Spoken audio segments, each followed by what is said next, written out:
Welcome back, guys. This is our fourth lesson. This is where we stopped in our previous tutorial. That is the structure of the Next.js app, and this is the page file. That is the home page where we edited in our last two lessons.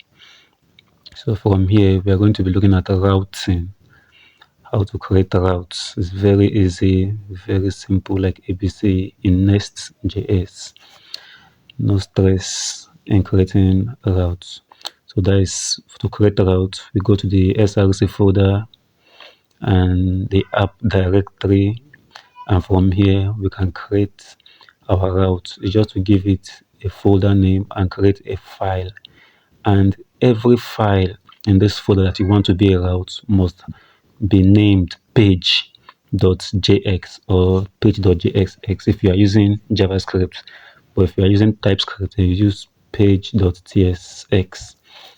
So we are going to delete the file, all the code in the home page, and we use our own code. We can insert our own code, a custom code, instead of seeing what we have and the boilerplate. So we go like this. The first tag I created is called fragment. You don't need to put anything like div or anything. It makes our code to load faster. Instead of using div, you just use that. You can still name it fragment and import it, but since there is no need, I don't want to import it, that's why I just use the short form.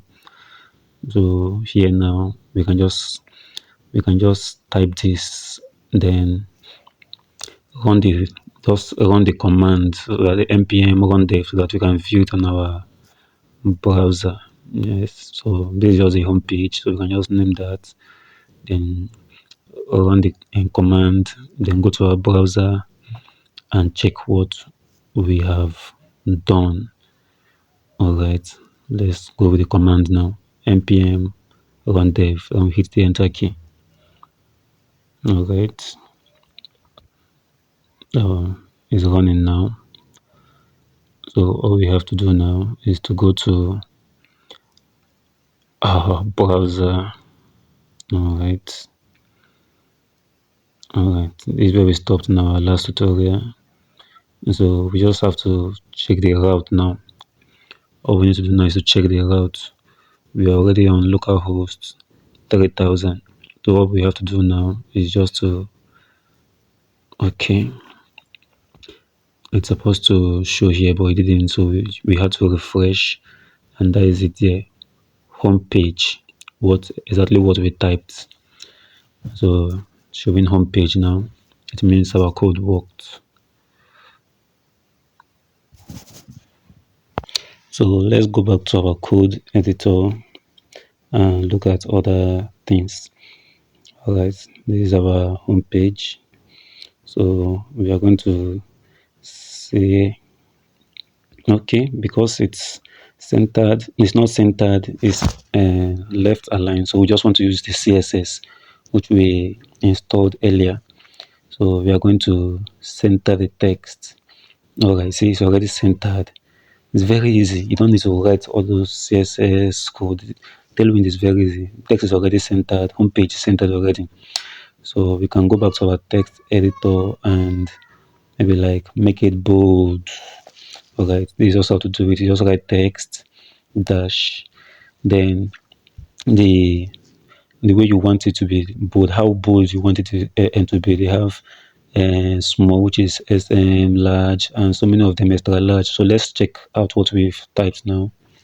All right, you see it's taking effect, so we can increase it, we can make it bolder than that,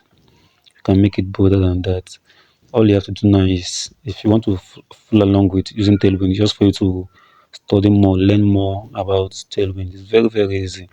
It's very, very easy, unlike native CSS. It's very, very easy. So you see the changes we are making. See, it's getting bolder and darker. All right, looks very interesting now. It's very, very, very easy, very sweet, very nice framework. So let's create another route. Let's call this. We created the folder now will be the name of the route. Call this. All right. Let's see. Let's see. Okay. Let's call this profile. Let's call it profile. All right. So we create the page now because the profile now is the name of the route. This page now is what you must name every file. You must name every file page, then dot JSX. So we'll do that now.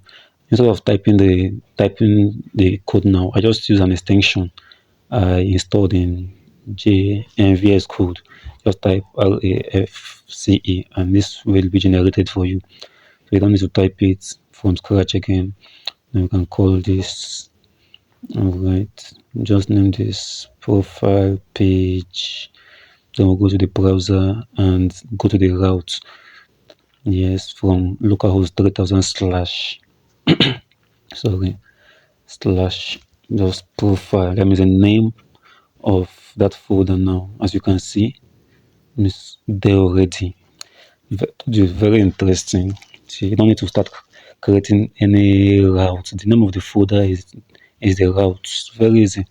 So let's add our tailwind. Then center. We can center the text and make it to be bold, just like we did for the home page. All right, just say text enter, and then text. Just say and 3 extra is extra large 3 times. So it's going to enlarge it. All right, that is it. Profile page centered, and it's the text is large now compared to what it was before. So let's see. Let's create another route. Let's create another route. Let's call this the about route. All right, and we create the page file. So we say page dot. We can call it page.jx or page.jsx. Anyone you want. The page.jsx is an advanced one, so I like using the page dot. I like using the JSX extension, and I've used my uh, extension in VS Code to just create this, which is the RAFCE. Now call this the about page, and I will just add my sorry, I will add my tailwind now to center it and make the text bigger and bold. All right. Then once we've done this, we go to our browser and we check that route. We check the route. All right. Once we are done, then all right, you see, very clear now, centered, and it's very bold and bigger than it was initially. See, very easy, very easy. All right. So this is the home page. This is the profile page and the page.jx and the about page, the about route dot, and the file in it, which is page.jx. You see how easy it is? Very simple. These are the 3 files and routes we've worked with so far: the home page, the profile page, and the about page. The route is just the name of the folder. It's very easy. You don't need to start creating a route file where you create a route, give all those element components just like it is in React. Next.js has made it easier to work with routes. I hope you have enjoyed this lesson so far. All right, we can go to the global.css file and remove all the default CSS code, and we just leave only the tailwind directive, those 3 lines at the top. We'll leave all those ones out. The code we've run will still remain the same. Nothing will change. You can go back to the browser and check that out. See, still the same thing. Nothing happened. So if you like this video, if you enjoyed it so far, just like and leave a comment. Thank you very much. We'll see you in the next lesson.